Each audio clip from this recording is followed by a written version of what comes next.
Mobile থেকে, mobile screen থেকে অথবা কম্পিউটার স্ক্রিন থেকে তেলাওয়াত করা আর কোরআন কারীমের যে প্রিন্টেড কপি সেখান থেকে তেলাওয়াত করা, দুইটা কি সমান না সওয়াবের দিক থেকে কোনো পার্থক্য আছে? অনেকেই আছেন যারা কোরআন কারীম এর তেলাওয়াত চালু করে দিয়ে বাসা বাড়িতে অন্যান্য কাজকাম করেন, আচ্ছা না এরকম? অথবা আমরা যখন গাড়িতে উঠি, বিশেষ করে এই সৌদি আরবে আপনারা জানেন এখানে কোরআন কারীমের নামে, এজাতুল কোরআন কারীম নামে একটা রেডিও চ্যানেলই আছে, যে সারাদিনের বেশিরভাগ সময় এখানে কোরআন তেলাওয়াতই চলতে থাকে। তো গাড়িতে উঠেই এই সুইচটা দিয়ে, আমরা রেডিও সুইচটা দিয়ে গাড়ি চালাতে থাকি, ড্রাইভ করি, এরকম দেখা যায় না? অনেকে আছেন যে ক্যাসেট চালাই দিয়া বাসায় অন্যান্য কাজকাম করেন। এখন কথা হলো যে এটা জায়েজ আছে কিনা।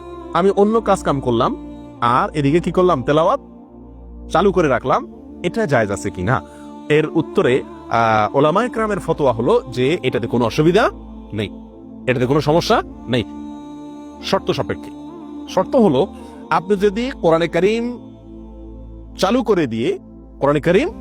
চালু করে দিয়ে এমন কোন কাজ করেন যেই কাজ করতে গেলে কোরআনে কারীমের শ্রবণে বা ওইদিকে মনোযোগ দেওয়াতে, ধ্যান দেওয়াতে কোনো অসুবিধা না হয়, সেরকম কাজ করতে করতে আপনি কোরআন তেলাওয়াত চালাই দিয়ে কাজ করতে পারবেন।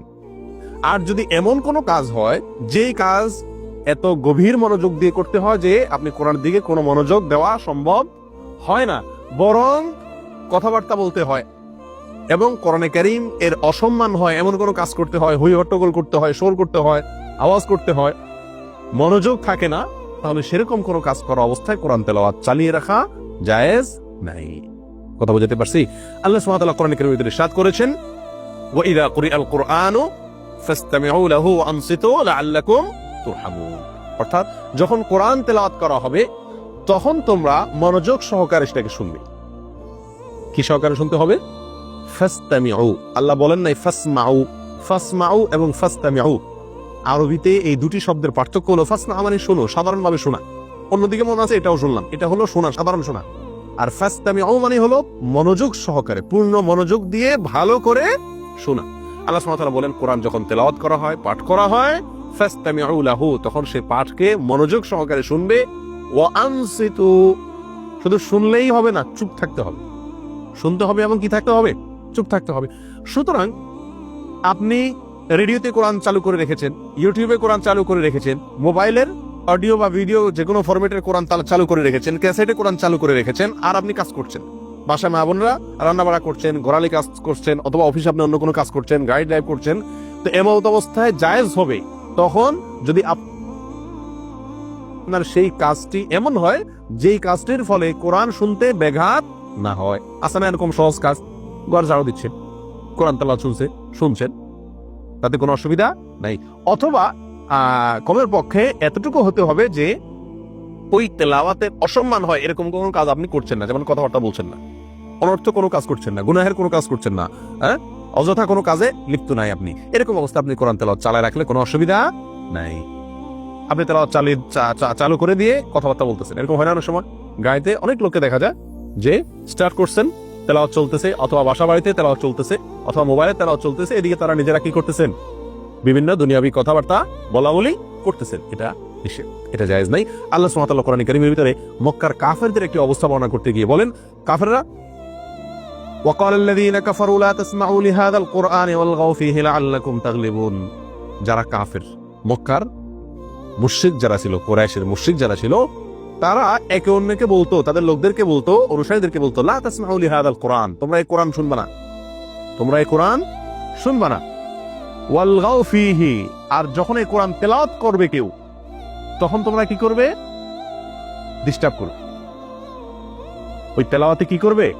ডিস্টার্ব করবে, বিঘ্ন সৃষ্টি করবে, অযথা কাজ করবে, অনর্থক কাজ করবে, হই হট্টগোল করবে। এটা কাফেররা একে অন্যকে নির্দেশ করত।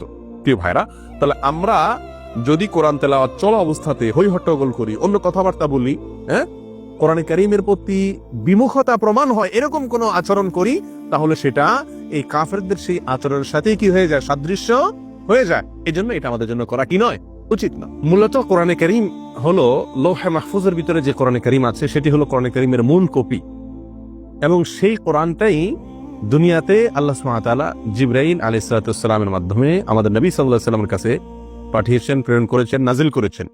সেটা বিভিন্ন রূপে আমরা পেয়ে থাকি। সেই কোরআনটা কখনো চামড়ার উপরে লিখিত পাই, কখনো আমরা কাগজে লিখিত পাই, কখনো আমরা পাথরে লিখিত পাই, কখনো আমরা অন্য কিছুতে লিখিত পাই। যেই অবস্থায় পাই না কেন সেটা কোরআনে কারীমের মর্যাদাই রাখে। সেই হিসেবে আপনার কোরআনে কারীমের সাফা যে কোরআন, প্রিন্টেড যে কোরআনের কপি, সেখানে তেলাওয়াত করা আর কম্পিউটারের স্ক্রিনে অথবা স্মার্টফোনে অথবা ট্যাবে, আইপ্যাডে কোরআনে কারীম এর যে কপি পাওয়া যায়, আপনার অ্যাপস গুলো পাওয়া যায়, সেখান থেকে দেখে দেখে কোরআনে কারীম তেলাওয়াত করা, উভয়টাই সমান, সওয়াবের দিক থেকে কোনো কম বেশি ইনশাআল্লাহ হবে না। নবী সাল্লাল্লাহু আলাইহি সাল্লাম আমাদেরকে কোরআনে কারীম তেলাওয়াতের বিষয়ে সুনির্দিষ্টভাবে কোনো ফরম্যাটে তেলাওয়াত করতে হবে এরকম কোনো বিষয় সরাসরি বা ইঙ্গিতে কোনোভাবেই বলে যান নাই। এই জন্য আমরা এই কথা বলার অধিকার নাই বা সুযোগ নাই যে সাফা কোরআনের কপি শুধুমাত্র দেখে দেখলে সওয়াব হবে অথবা বেশি হবে, অন্য কোনো জায়গাতে, মোবাইলে হোক অন্য কোনো জায়গাতে কোরআনে কারীম দেখে দেখে তেলাওয়াত করলে অন্য কোনো ফরম্যাটে, তাহলে সেরকম সওয়াব হবে না বা সওয়াব হবে না, এরকম কোনো কথা বলার সুযোগ নাই। কারণ কোরআনে কারীম তেলাওয়াতের যে নির্দেশনা আমাদেরকে দেওয়া হয়েছে সেটা সাধারণভাবে দেওয়া হয়েছে, যে কোনো অবস্থাতেই হোক। সুনান তিরমিজির একটি হাদিসে এক্ষেত্রে বর্ণিত আছে, নবী সাল্লাল্লাহু আলাইহি সাল্লাম বর্ণনা করেছেন, যেটি আব্দুল্লাহ ইবনে মাসউদ রাদিয়াল্লাহু তাআলা আনহু থেকে বর্ণিত, মান ক্বারা হারফান মিন কিতাবিল্লাহ ফালাহু বিহি হাসানা ওয়াল হাসানাতু বিআশরি আমসালিহা লা আকুলু আলিফ লাম মিম হারফুন ওয়ালাকিন আলিফুন হারফুন ওয়া লামুন হারফুন ওয়া মিমুন হারফ। নবী সাল্লাল্লাহু আলাইহি সাল্লামের বিখ্যাত একটি হাদিস আমরা অনেকেই জেনে থাকার কথা। তিনি ইরশাদ করেছেন, যে ব্যক্তি কোরআনে কারীমের একটি, আল্লাহর কিতাব কোরআনের একটি অক্ষর যে ব্যক্তি পাঠ করবে, একটি বর্ণ যে ব্যক্তি তেলাওয়াত করবে, পড়বে, ফালাহু বিহি হাসানা, সে পাঠের বিনিময়ে আল্লাহ সুবহানাহু ওয়া তাআলা তাকে একটি নেকি দিবেন। ওয়াল হাসানাতু বিআশরি আমসালিহা, আর একটি নেকিকে আল্লাহ সুবহানাহু ওয়া তাআলা 10 গুণ বাড়িয়ে দিবেন। এবং নবী সাল্লাল্লাহু আলাইহি সাল্লাম বলেন যে আলিফ লাম মিম এই তিনটা মিলিয়ে এক অক্ষর, আমি সেটা বলছি না, বরং আলিফ লাম মিম এগুলো প্রত্যেকটি পৃথক পৃথক অক্ষর, অতএব তিনটার ফলে 3 নেকি, আর 10 দিয়ে গুণ দিলে 30 নেকি ইনশাআল্লাহ পাওয়া যাবে। এই যে কোরআনে কারীম তেলাওয়াত সংক্রান্ত হাদিস নবী সাল্লাল্লাহু আলাইহি সাল্লাম বলেছেন, এখানে সুনির্দিষ্ট কোনো ফরম্যাটে সাফাই হতে হবে, কাগজের কোরআন হতে হবে, অথবা আপনার চামড়া লিখিত কোরআন হতে হবে, অথবা আপনার কোনো চামড়া ইত্যাদিতে লিখিত কোরআন হতে হবে, পাথর লিখিত কোরআন হতে হবে, এরকম কোনো শর্ত দেওয়া হয় নাই। বিধায় যেই কোনো জায়গা থেকে আমরা কোরআন কারীম দেখে পড়বো, সেটার সওয়াব ইনশাআল্লাহ সমান পাওয়া যাবে।